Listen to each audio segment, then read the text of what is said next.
Bismillahirrahmanirrahim. Assalamualaikum warahmatullahi wabarakatuh. Berjumpa kembali teman-teman di channel kita ya Mas Tio KDR. Oke teman-teman, kesempatan kali kita akan berbagi informasi kembali ya, masih di seputar dunia pendidikan ya. Khusus untuk kesempatan kali kita akan berbagi informasi.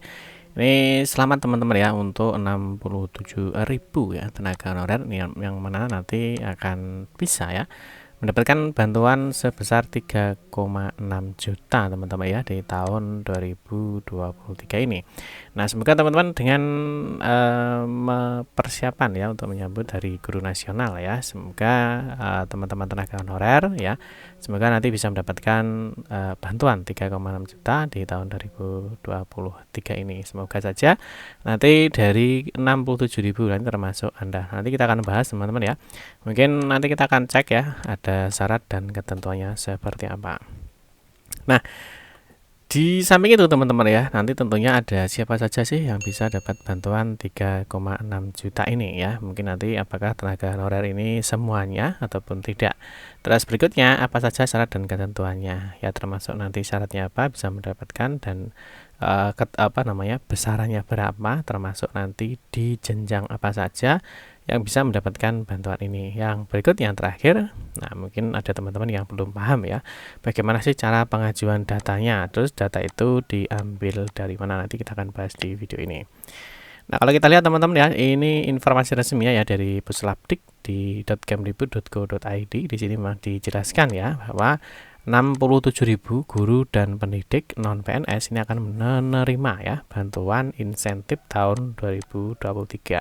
Nah, tentunya ini adalah masih dalam perkiraan teman-teman ya, karena nanti tentunya dari seluruh ajuan atau seluruh data yang masuk itu akan dilakukan verifikasi data, dan ini kuotanya tentunya 67.000 ya. Semoga aja nanti dari tenaga-tenaga honorer nanti yang termasuk di 67 ini ya, semoga nanti teman-teman juga bisa mendapatkan bantuan. Lumayan ya, nanti bisa dapat 3,6 juta. Kalau kita baca teman-teman ya dari sini ya di Puslapdik, jadi sebanyak 67.000 guru dan pendidik ya non PNS. Jadi non PNS ini atau tenaga honorer ya. Jadi ini dikhususkan tentunya untuk guru non PNS. Ini akan kembali berpeluang ya. Jadi berpeluang ini artinya memang nanti tetap ada verifikasi datanya. Ini untuk memperoleh bantuan insentif di tahun 2023 ini. Nah, ini berbeda dengan tunjangan profesi guru ya atau TPG, dan tunjangan khusus atau TKG ya ditujukan bagi guru non PNS yang sudah memiliki sertifikat pendidik. Nah, bantuan insentif ini diberikan pada guru dan pendidik non PNS yang belum memiliki sertifikat pendidik. Jadi kuncinya di sini. Jadi bagi teman-teman yang belum memiliki sertifikat pendidik dan berstatus sebagai non PNS, ini bisa berpeluang ya di dalam 67.000 ini sebagai penerima bantuan insentif. Nah, berikutnya ini guru dan pendidik non PNS yang berhak menerima bantuan insentif ini ada di semua jenjang ya. Jadi di semua jenjang, artinya tidak hanya di Dasmen ya, tetapi di sini disebutkan juga ini jenjangnya mulai dari pendidikan PAUD non formal ya, ada KB, ada TPA ya, guru taman kanak-kanak atau TK, ada guru pendidikan dasar ya, tentunya di sini ada SD, ada SMP, sampai guru pendidikan menengah dan pendidikan khusus atau SLB. Nah, di sini dijelaskan teman-teman yang penting para pendidik non aparatur negara ini belum memiliki sertifikat pendidik serta tidak berstatus sebagai kepala sekolah. Jadi kalau statusnya sebagai kepala sekolah tidak bisa mendapatkan bantuan insentif ini tentunya ya. Ini dijelaskan dari Bu Sri Lestariningsih sebagai subkoordinator aneka tunjangan PAUD dan Dikdas pada Pusat Layanan Pembiayaan Pendidikan Puslapdik Kementerian Pendidikan Kebudayaan Riset dan Teknologi. Di sini juga dijelaskan teman-teman ya bahwa hal tersebut diungkapkan hal tersebut ya dalam pelaksanaan program pemberian aneka tunjangan dengan pemerintah daerah di semester 1 kemarin ya, 2 Agustus 2023 ini, tentunya bersamaan dengan terbitnya peraturan terkait dengan pemberian tunjangan insentif untuk non PNS. Berikutnya teman-teman, di dalam untuk memperoleh bantuan insentif tersebut ya, nah ini yang bersangkutan harus secara berkala ya, jadi terupdate atau berkala melakukan pembaruan data di aplikasi Dapodik. Jadi sumber datanya teman-teman ini adalah aplikasi Dapodik. Kemarin sudah kita jelaskan ya. Jadi di data apa saja yang perlu dicek di dalam aplikasi Dapodiknya. Ini kemarin kita sudah bahas sih. Sebenarnya di sini nanti di masdiokadea.com. Di sini teman-teman kemarin kita sudah bahas terkait dengan cara pengajuannya. Cara mengajukan untuk bantuan insentifnya itu seperti apa sih ya? Di sini sudah kita berikan cara-caranya. Ya, jadi yang mana memang data itu selalu bersumber dari aplikasi Dapodik. Nah, berdasarkan data di Dapodik itulah nih Puslapdik melakukan sinkronisasi data guru untuk memperoleh ya ini penetapan calon penerima bantuan insentifnya.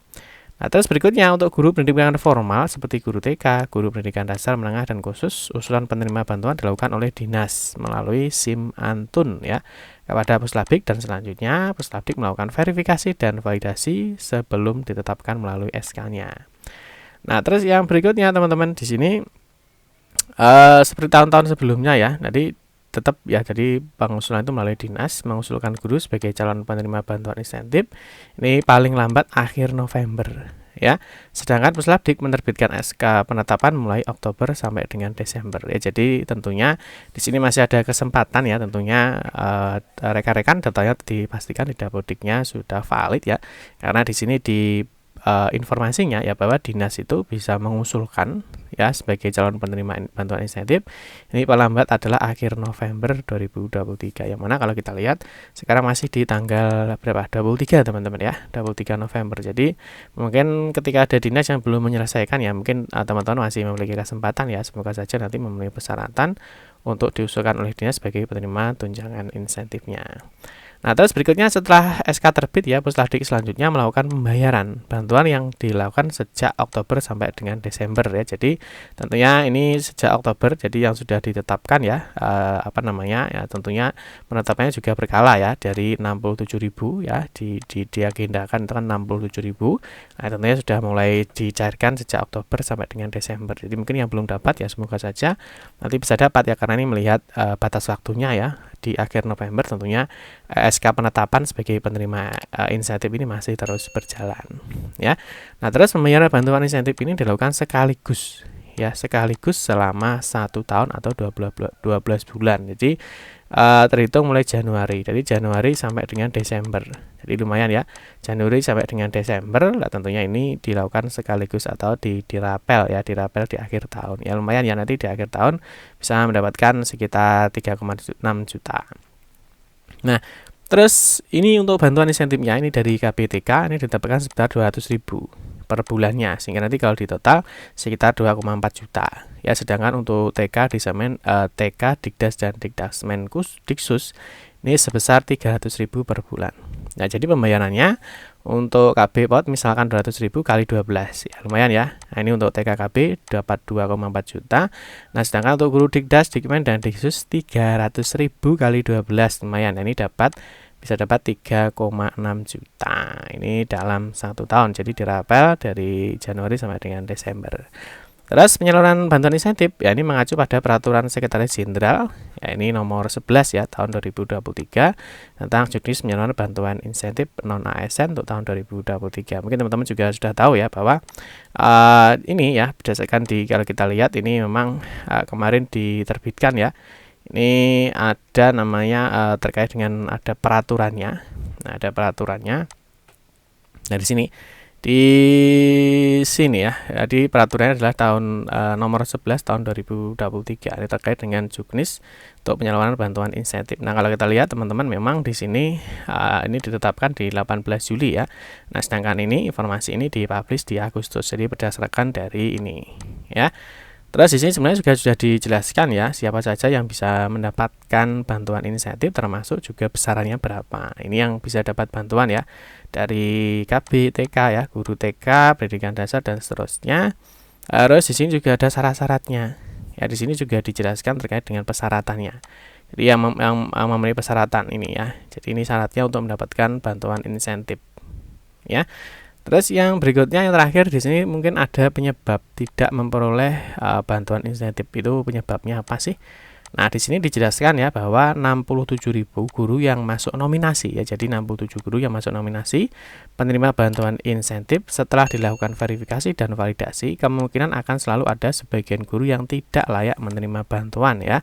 Nah, ini misalkan di tahun 2022 kemarin ya, dari 67.000 ya, ini setelah dilakukan verifikasi dan validasi, ini ada sebanyak 1,8 guru dan mendidik yang tidak layak menerima tunjangan ya. Nah, penyebabnya ya dari hal tersebut kenapa tidak layak ya, mungkin berbagai hal ya. Misalkan di sini sudah meninggal ya, terdata sebagai PNS, NIK tidak valid ya, makanya teman-teman pastikan sudah masuk Dapodik dan di file PTK NIK-nya pastikan sudah valid dengan Dukcapil. Jadi di Dapodik sama dengan di Dukcapil. Diketahui sudah tidak aktif mengajar ya. Nah, ini baik karena sekolah sudah tutup atau mungkin bukan berstatus sebagai guru. Terus mungkin sudah ada yang mendapatkan sertifikat mendidik, bahkan ada yang sudah menyatakan tidak bersedia untuk menolak menerima tunjangan. Mungkin ada juga yang statusnya dari tenaga honorer ya, mungkin sudah berubah menjadi P3K, itu juga banyak ya, atau sudah berubah menjadi ASN. Ini beberapa penyebab kenapa tidak bisa mendapatkan ya. Nah, terus untuk di sini juga jelaskan ya, penyebab lain adalah masa kerja kurang dari 17 tahun. Ini memang yang di Dikdasmen ya teman-teman, ini memang masa kerjanya minimal 17 tahun. Ya, dan formal ini kurang dari 11 tahun untuk pendidikan TKKB. Ya, memang dijelaskan di dalam syaratnya ya. Jadi untuk Dikdasmen ini memang paling sedikit masa kerjanya adalah 17 tahun. Nah, sedangkan untuk KBTK ini memang masa kerjanya minimal adalah 12 tahun. Ini juga menjadi penyebab kenapa dari 67.000 nanti tentunya ada beberapa yang tidak layak mendapatkan bantuan. Terus yang berikutnya teman-teman, ya ini untuk yang tidak layak itu tidak bisa digantikan ya, sebab data guru dan mendidik yang sudah memenuhi syarat dan masuk nominasi itu sudah seluruhnya ditarik dari Dapodik. Jadi tidak ada lagi yang bisa diusulkan sebagai pengganti. Jadi ini sudah di lock. Nah, ini tentu untuk melihat informasinya teman-teman bisa memantau di info GTK. Nah, tentu nanti untuk pembayaran nanti ada di Simbar ya, ini ranah di Dinas Pendidikan. Jadi teman-teman tetap yang menjadi patokan utama itu adalah data yang di Dapodik ya, dipastikan bahwa Dapodiknya sudah valid. Oke teman-teman ya, mungkin nanti teman-teman bisa membaca secara jelas ya terkait dengan juknis atau bantuannya. Nanti teman-teman seperti biasa ya, kunjungi saja di masdiukdr ya, di masdiukdr.com. Nanti teman-teman bisa ketikkan saja nih terkait dengan insentif. Nanti di sini ada namanya juknis pemberian insentif guru non PNS. Jadi teman-teman nanti bisa lebih jelas terkait dengan syarat, berapa besarannya dan seterusnya mengenai bantuan insentif untuk tahun 2023 ini. Ya, semoga saja nanti teman-teman bisa mendapatkan bantuan insentif untuk di tahun 2023 ini. Oke teman-teman ya, mungkin cukup sekian saja informasi yang dapat kami sampaikan. Semoga informasi ini bermanfaat. Mohon maaf jika ada salah-salah kata dalam memberikan informasi dan penjelasan. Kita berjumpa kembali di video-video berikutnya. Saya akhiri, wassalamualaikum warahmatullahi wabarakatuh.